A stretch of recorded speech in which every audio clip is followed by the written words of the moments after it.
Hello बच्चों, good morning. कैसे हो? उम्मीद करता हूँ कि अच्छे होगे। कक्षा 10 सामाजिक विज्ञान पार्ट 2 समकालीन भारत के पठन पाठन कार्यक्रम में आप लोगों का एक बार फिर स्वागत है। आज हम आपको संसाधन विकास के बारे में बताएंगे। संसाधन विकास के जो पहलू हैं उसमें ये 1, 2, 3, 4, 5, 6 इसको आप नोट करेंगे। संसाधन, जैसा मैंने परिभाषा में ही बताया था, मनुष्य के जीवन के लिए आवश्यक है। वो उनकी आवश्यकताओं की पूर्ति करता है, तो यह उनके जीवन यापन के लिए ज़रूरी है। इसको आप इस तरह से समझें। अगर इसको समझेंगे तब इन चीज़ों को आप क्रमशः समझ पाएंगे। संसाधन प्रकृति प्रदत्त होता है। कोई भी चीज़ प्रकृति ने ही बनाया है, उसकी गुणवत्ता बनाए रखना भी जरूरी होता है। एक उदाहरण मैं दूं, जैसे जंगल प्रकृति ने ही बनाया है इसको, मनुष्य जंगल नहीं बनाता है। पेड़ लगाता है लेकिन वह प्राकृतिक अवस्था में ही बढ़ता है, आदमी उसको आर्टिफिशियल वृद्धि नहीं कर सकता। ये प्रकृति प्रदत्त है, लेकिन ये मनुष्य के जीवन में कितना महत्वपूर्ण है कि जैसे अगर जंगल काट दिया जाए तो प्रदूषण बढ़ जाएगा, वर्षा नहीं होगी, और इसका उपयोग भी हमारे लिए होता है। फल फूल देते हैं, लकड़ी बहुत कुछ है इसका उपयोग। तो कुल मिला जुला के इसका दोहन इस तरह से नहीं कर दिया जाना चाहिए कि इसकी गुणवत्ता खराब हो। तो जितने भी संसाधन है उसकी गुणवत्ता को आप बनाए रखिए, उपयोग करिए। यह मनुष्य के जीवन के लिए उपयोगी है, अति आवश्यक भी है। तो याद रखना कि इसकी गुणवत्ता को बनाए रखना। तीसरा, आवश्यकता के अनुरूप प्रयोग करना। हाँ, एक महत्वपूर्ण चीज़ है, जितनी आपको आवश्यकता है उतना ही उपयोग करिए। पानी, बार बार आपको बताया जाता है कि जल ही जीवन है।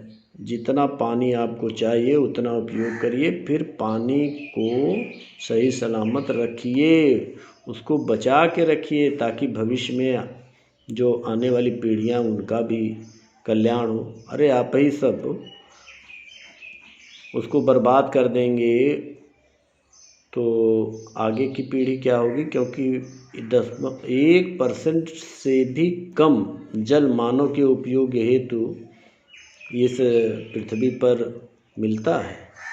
बाकी 99% जो जल मिलता है वो बिना उसको शुद्ध किए इसका उपयोग हम नहीं कर सकते। तो आपको ये जानकारी होनी चाहिए कि जल कम है, अतः उसका और भी संसाधन है, उसका उपयोग बहुत ही सोच समझकर अनिवार्य जहाँ हो उसी करना चाहिए, अन्यथा संसाधनों का दोहन नहीं करना चाहिए। अभी मैंने बताया सीमित संसाधनों के स्थान पर उनके विकल्प। हाँ, कुछ संसाधन, कुछ वस्तुएं ऐसी हैं कि जो हमारे आवश्यकता की पूर्ति करती हैं, लेकिन बहुत सीमित हैं।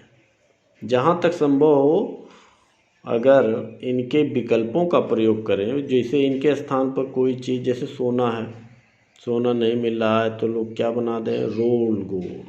हैं, रोल गोल्ड बना देते हैं। ये सोना, इसको नकली सोना कहते हैं, रोल गोल्ड। तो ये कुछ लोग इस्तेमाल करते हैं जिनके पास नहीं है। तो जाहिर सी बात है, जब संसाधन सीमित रहेंगे तो सबको उपलब्ध नहीं हो पाएगा। संसाधनों का उपयोग नियोजित होना। हाँ, एक प्लान बनाना चाहिए, प्लान के तहत इसका उपयोग करना चाहिए।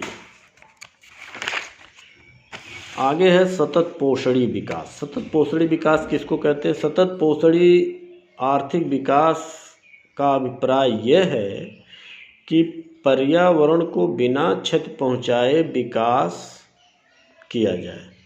यानी पर्यावरण को बिना क्षति पहुँचाए विकास करना ही सतत पोषणी विकास है।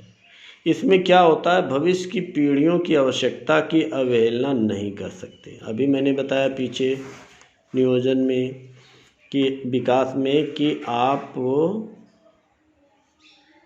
पर्यावरण को क्षति नहीं पहुंचा सकते, लेकिन बिना पहुंचाए यदि इसका विकास आप करेंगे तो यही सतत पोषणी विकास कहलाएगा। तो सतत पोषणी विकास के क्रम में एक सम्मेलन हुआ था 1992।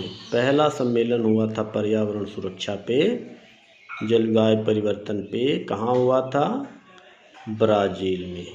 कहाँ हुआ था? ब्राज़ील में। ब्राज़ील में का एक शहर है रियो डी जनेरो, इसको हम पृथ्वी सम्मेलन के नाम से जानते हैं, यहाँ हुआ था। ये 3 से 14 जून 3 जून से 14 जून 1992 में इतने दिन यह सम्मेलन चला। 172 देशों ने भाग लिया। 172 देशों ने भाग लिया। इसका उद्देश्य क्या था कि पर्यावरण संरक्षण एवं सामाजिक आर्थिक विकास की समस्याओं के समाधान पर जलवायु परिवर्तन पर सम्मेलन होता। ये पहली बार बैठक हुई थी।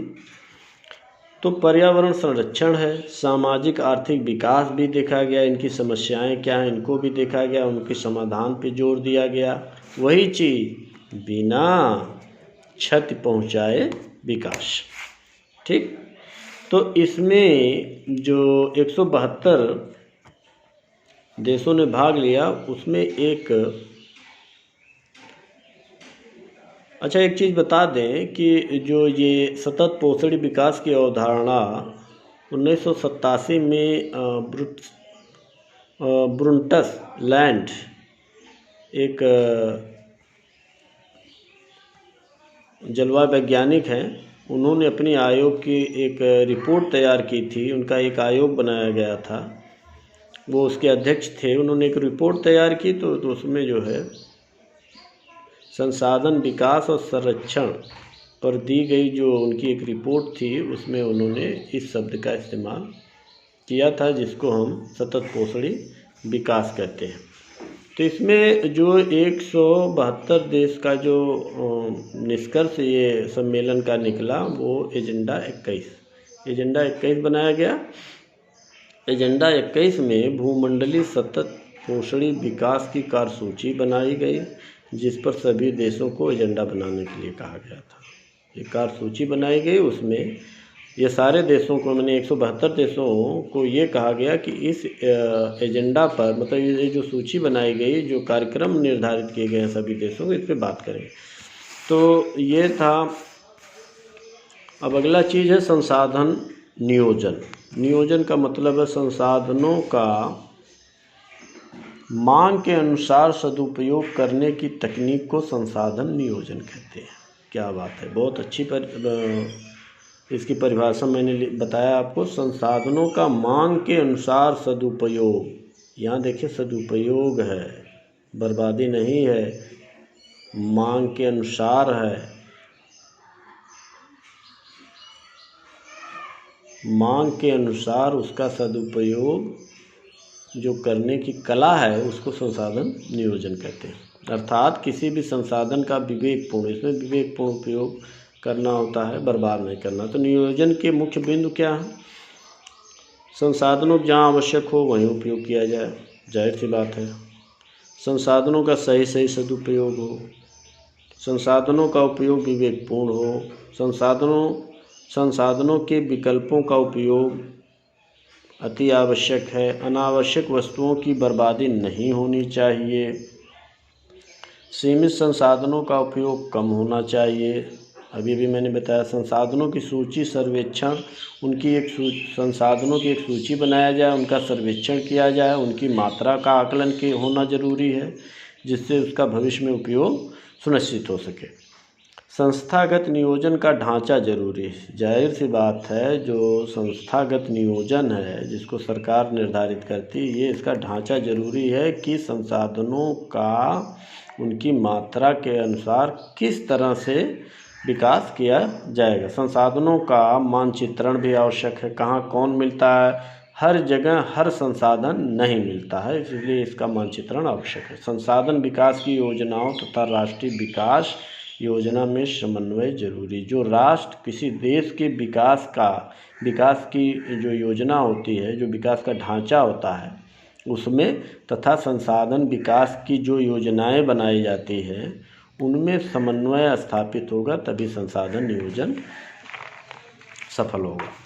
इसमें कुछ प्रश्न मैंने दिया है आपको। संसाधन किसे कहते हैं? संसाधन बनाने के लिए किसी वस्तु में कौन कौन से गुण होने चाहिए? नवीनीकरण संसाधन किसे कहते हैं? इसका 2 उदाहरण दीजिए। अनवीनीकरण संसाधन के 4 उदाहरण दीजिए। सतत पोतड़ी विकास क्या होता है? पृथ्वी सम्मेलन कब और कहाँ हुआ था? एजेंडा 21 क्या है? इसको आप देख लेंगे और इसको लिख लेंगे। बहुत बहुत धन्यवाद। जो चीज़ ना समझ में आई हो उसको आप कमेंट करके पूछ सकते हैं।